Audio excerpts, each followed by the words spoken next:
समय का अभाव है, मेरे कम शब्दों में मैं अपनी बात को रखूंगा।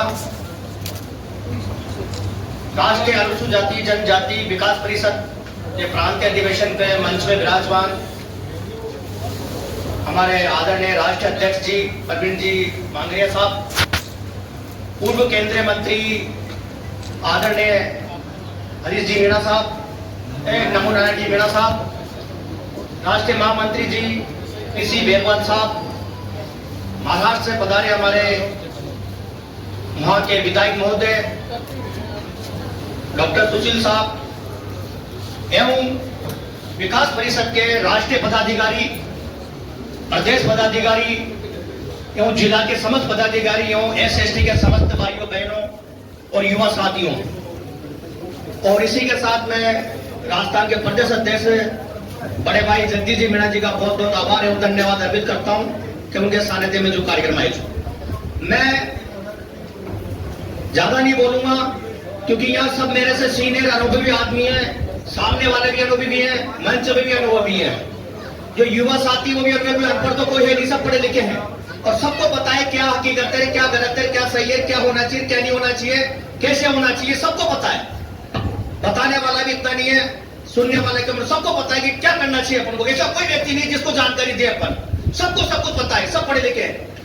मैं आपको अम्बेडकर साहब के बारे में कुछ नहीं बताऊंगा, इतनी सी बात बताऊंगा, अम्बेडकर साहब की तो उंगली पर ध्यान दीजिए।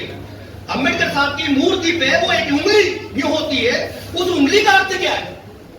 जिसने उस उंगली पे अर्थ पे ध्यान दे लिया, हमारा समाज आगे आ जाएगा। उस उंगली का अर्थ यह है अम्बेडकर साहब का कि मैंने आपके लिए अर्थ से लेकर पर्थ तक रास्ता खोल दिया है, जाना आपको है। अर्थ से लेकर पर्थ तक मैंने आपके लिए रास्ता खोल दिया है, जाना आपको है, ले जाने वाला कोई नहीं है। आज राष्ट्रपति जी द्रौपदी मुर्मू जी अम्बेडकर साहब की वजह से, उस उंगली की वजह से राष्ट्रपति के सर्वोच्च पद पर बैठी है, भारत का सबसे बड़ा पद है, इससे बड़ा कोई पद नहीं है। तो जब आप एससी की आरक्षित वर्ग की महिला जो वहां पहुंचती, तो अपन क्यों नहीं पहुंच सकते? अपन कर्म नहीं करते, मेहनत नहीं करते, अपन एक दूसरे की टांग खिंचाई करते, एक दूसरे की बुराई करते, एक दूसरे आगे बढ़ रहे हैं, उसकी छेकाकशी करते हैं। जिस दिन अपन एक दूसरे का साथ देना सीख जाएंगे, एक दूसरे को आगे बढ़ाना सीख जाएंगे, मैं हकीकत कह रहा हूं, हमारा समाज कभी पीछे नहीं रहेगा। तो लेकिन अपन साथ देना कम करते हैं, बोलना ज्यादा सीखते हैं, लेकिन साथ देने में पीछे रहते हैं अपन। आज हमारे बीच में मंच में विराजमान प्रशासन और राजतंत्र दोनों विराजमान है। मैं इनके सामने कहना चाहूंगा, जब अपन पोजीशन पे होते हैं, सत्ता में होते हैं, जब वो समाज की कदर नहीं करते हैं, साथ नहीं देते हैं, सपोर्ट नहीं करते हैं बिल्कुल भी। जब सत्ता में नहीं होते हैं, फोर्स में नहीं होते हैं, जब समाज की वर्ग की याद आती है, अगर पोजीशन में होते हैं, वो समाज का वर्ग का साथ देना चालू कर दे, तो मेरा वर्ग के व्यक्ति का कभी अत्याचार नहीं होगा। अत्याचार होने का कारण है कि हमारा व्यक्ति साथ नहीं देता। क्यों नहीं साथ नहीं देता? वो क्योंकि वो चाहता है कि ये मेरे बराबर नहीं आ जाए, कि ये मेरे बराबर आ जाएगा तो मेरी वैल्यू खत्म हो जाएगी। हर व्यक्ति मेरा खुद का स्वार्थ देखता है, सामने का स्वार्थ नहीं देखता। आज मैं आपसे निवेदन करना चाहूंगा कि अपन एक दूसरे का साथ देना सीखे, एक दूसरे को आगे बढ़ाना सीखे। कैसे बड़ा वर्ग आगे नहीं आ सकता? कोई माइकल लाल नहीं जो उसको आगे लाने से रोक सकता है। मैं आपसे ज्यादा नहीं बोलूंगा, इतना सा बोलूंगा। मेरी इतनी सी बात है कि मेरे लेवल में इस वर्ग के अगर मेरी जान भी कुर्बान करनी पड़ी तो मैं इस वर्ग के लेकर जान कुर्बान कर सकता हूं। आज एक जयपुर में कार्यक्रम है, मैं आपको वादा करता हूं राष्ट्रीय अध्यक्ष जी, आप डेट देना 25 में राजस्थान जयपुर में, 26 में कोटा की जब में एक ऐसे कार्यक्रम कर दिखाएगी इस वर्ग की संगठन का। मैं आपसे प्रदेश के नेतृत्व में एक छोटी सी मेरी एक अपील है, जो मेरे घर की है, मेरी पीड़ा है, तो मैं आपको सामने बताना चाहूंगा। मेरा भांजा था, वो अनाथ था, मेरी बहन और मेरे जीजा बचपन में एक्सपायर हो गए। मेरी बहन 23 दिन का बच्चे को छोड़ के गई थी, जिसको मैंने मेरी माँ ने पाला था। 5 अगस्त 2024 को एक बरसात के मौसम में एक माली समाज का लड़का था, 14-15 साल का, जो पानी में डूब रहा था। वहां खड़े सारे लोग उसको देख रहे थे। वो बच्चा चिल्ला चिल्ला के कह रहा था, मुझे बचाओ, मुझे बचाओ। ये मेरा भांजा अनाथ बिना माँ बाप का, ये भी वहीं खड़ा था, देख रहा था। 19 साल का लड़का था, 12वीं पढ़ रहा था। इसने हिम्मत दिखाई, वीरता काम किया, उस बच्चे को मौत का डर खौफ को खत्म करते हुए उस पानी में कूद गया उस बच्चे को बचाने के लिए। लेकिन उस बच्चे को तो बचा दिया जो डूब रहा था, पर लेकिन तेज बहाव के कारण ये बच्चा खुद डूब गया। इसकी बॉडी दूसरे दिन मिली। इसके लेकर मैंने कोटा सरकार से लेकर एमएलए से, मंत्री प्रशासन से लेकर, सरकार से लेकर राष्ट्रपति, प्रधानमंत्री, मैंने सब जगह ज्ञापन दिया। लेकिन आज दिन तक 5 अगस्त से लेकर आज इस बच्चे को न्याय नहीं मिला, किसी एक शब्द नहीं आया।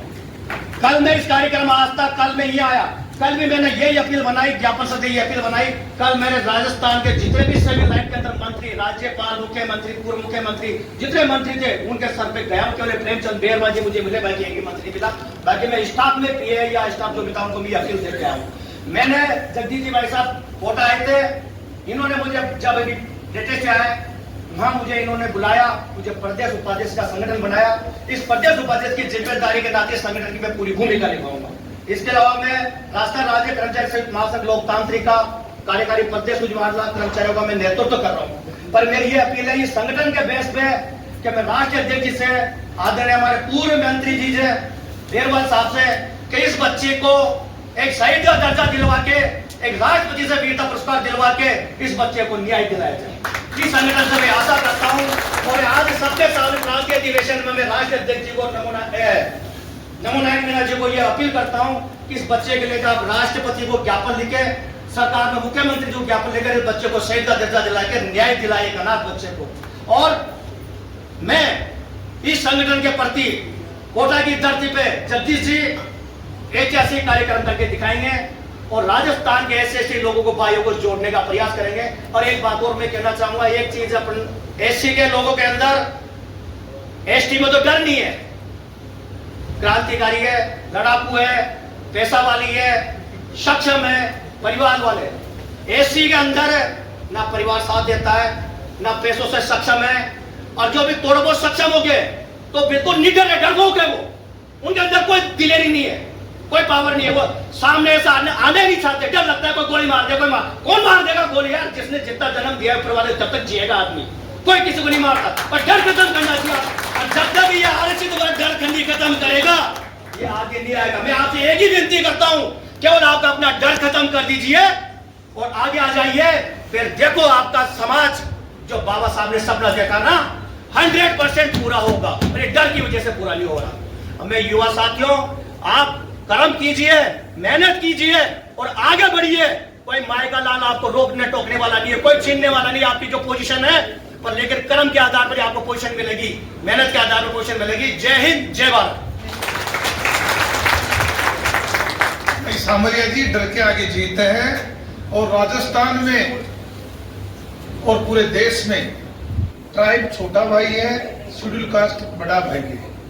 अकॉर्डिंग टू पॉपुलेशन देश के संविधान में बाबा साहब भीमराव अंबेडकर जी ने जो संविधान में आरक्षण दिया उसमें ईश्वर की बड़ी कृपा रही कि शेड्यूल कास्ट की संख्या ट्राइब से लगभग डबल है पूरे देश में। राजस्थान की बात करें तो 1.5 गुना है।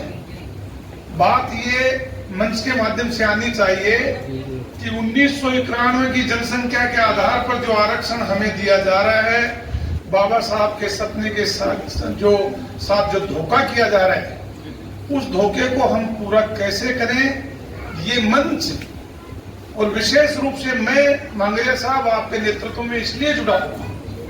जब बात आपने ये कह दी कि एक कम्युनिटी कमजोर है, एक कम्युनिटी ताकतवर है, ऐसा कुछ नहीं है। मैं एक जमाने में मीणा समाज में काम करता था, एक समय में ट्राइब संगठनों में काम करता था। फिर मुझे लगा कि एससी और एसटी के बिना संगठित हुए इस प्रदेश में कोई आंदोलन चल नहीं सकता। और इसके लिए मुझे मांगरिया साहब ने मौका दिया और मौका भी 15 मिनट की एक चर्चा के बीच में दिया। मैं न मांगरिया साहब को जानता था, न मांगरिया साहब मुझे जानते थे, मगर उसके बाद मैं पीछे मुड़ करके नहीं देखा। और जो मान और सम्मान और जो सहयोग शेड्यूल कास्ट के बड़े भाइयों ने मुझे दिया, मैं सोचता हूँ ट्राइब्स के लोगों ने उतना मान सम्मान मुझे नहीं दिया। आप चिंता ना करें, इस मंच के माध्यम से मैं आह्वान करना चाहूंगा आप सभी साथियों का, आपका जहाँ पसीना गिरेगा ट्राइब्स का खून बहेगा। मैं कार्यक्रम को आगे गति देते हुए निवेदन करूंगा महाराष्ट्र के अध्यक्ष गिरधारी जी से, आप आए और अपनी बात कहें। बोधिसत्व परम पूज्य भारत रत्न डॉक्टर